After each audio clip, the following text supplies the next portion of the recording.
ज्येष्ठ मास की शुक्ल पक्ष की एकादशी निर्जला एकादशी की व्रत कथा। नमस्कार दोस्तों, मल्टीटास्किंग अंशिका चैनल में आपका स्वागत है। दोस्तों, आज के इस वीडियो में हम आपको निर्जला एकादशी की पौराणिक व्रत कथा सुनाने वाले हैं। व्रत कथा के अनुसार भीमसेन व्यास जी से कहने लगे कि हे पितामह, भ्राता युधिष्ठिर, माता कुंती, द्रौपदी, अर्जुन, नकुल और सहदेव आदि सब एकादशी का व्रत करने को कहते हैं, परंतु महाराज मैं उनसे कहता हूँ कि भाई मैं भगवान की शक्ति पूजत आदि तो कर सकता हूँ, दान भी दे सकता हूँ, परंतु भोजन के बिना नहीं रह सकता।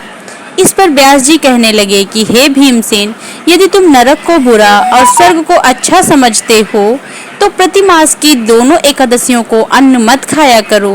भीमसेन कहने लगे कि हे पितामह, मैं तो पहले ही कह चुका हूँ कि मैं भूख सहन नहीं कर सकता।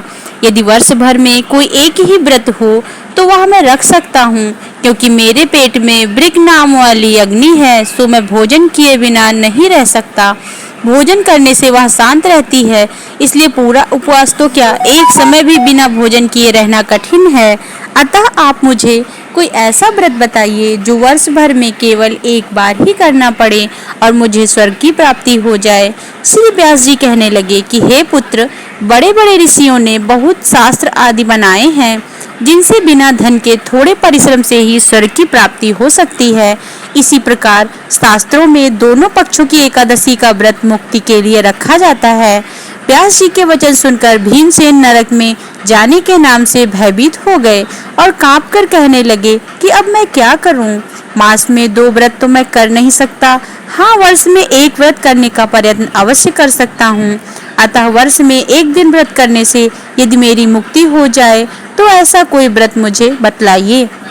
यह सुनकर व्यास जी ने कहा कि वृषभ और मिथुन की संक्रांति के बीच ज्येष्ठ मास के शुक्ल पक्ष की जो एकादशी आती है उसका नाम निर्जला एकादशी है।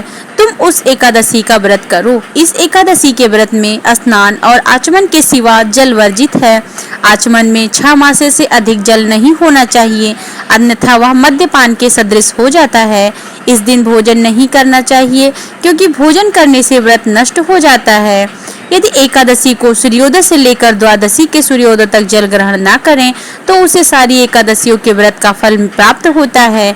द्वादशी को सूर्योदय से पहले उठकर स्नान आदि करके ब्राह्मणों को दान आदि देना चाहिए। इसके पश्चात भूखे और सत्पात्र ब्राह्मण को भोजन कराकर फिर आप भोजन कर लेना चाहिए। इसका फल पूरे 1 वर्ष की संपूर्ण एकादशियों के बराबर होता है। व्यास जी कहने लगे कि हे भीमसेन, यह मुझको स्वयं भगवान ने बताया है। इस एकादशी का पुण्य समस्त तीर्थों और दानों से अधिक है। केवल 1 दिन मनुष्य निर्जल रहने से पापों से मुक्त हो जाता है। जो मनुष्य निर्जला एकादशी का व्रत करते हैं उनकी मृत्यु के समय यमदूत आकर नहीं घेरते, वरन भगवान के पार्षद उसे पुष्पक विमान में बिठाकर स्वर्ग को ले जाते हैं।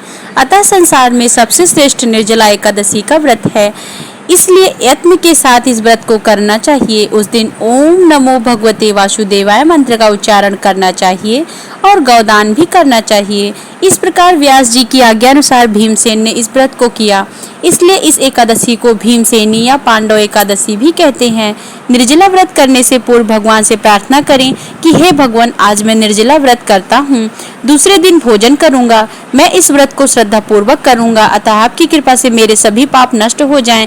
इस दिन जल से भरा हुआ 1 घड़ा वस्त्र से ढककर स्वर्ण सहित दान करना चाहिए। जो मनुष्य इस व्रत को करते हैं उनको करोड़ों फल सोने के दान का फल मिलता है, और जो इस दिन यज्ञ आदि करते हैं उनका फल तो वर्णन ही नहीं किया जा सकता। इस एकादशी के व्रत से मनुष्य विष्णु लोक को प्राप्त होता है। जो मनुष्य इस दिन अन्न खाते हैं वे चांडाल के समान हैं, वे अंत में नरक में जाते हैं।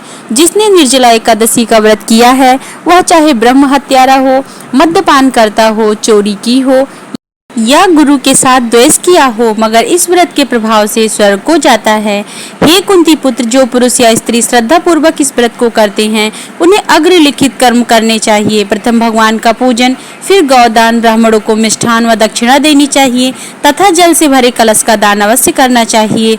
निर्जला के दिन अन्न, वस्त्र, उपाहन, जूती आदि का दान भी करना चाहिए। जो मनुष्य भक्ति पूर्वक इस कथा को पढ़ते या सुनते हैं उन्हें निश्चय ही स्वर्ग की प्राप्ति होती है। ओम नमो भगवते वासुदेवाय ओम नमो भगवते वासुदेवाय। ओम नमो भगवते वासुदेवाय। जय हो भीमसेनी एकादशी की, जय हो पांडव एकादशी की, जय हो निर्जला एकादशी की। इस व्रत कथा को श्रवण मात्र से मनवांछित फल की प्राप्ति होती है और स्वर्ग लोक की प्राप्ति होती है। समस्त पापों नष्ट हो जाते हैं। Thank you for watching.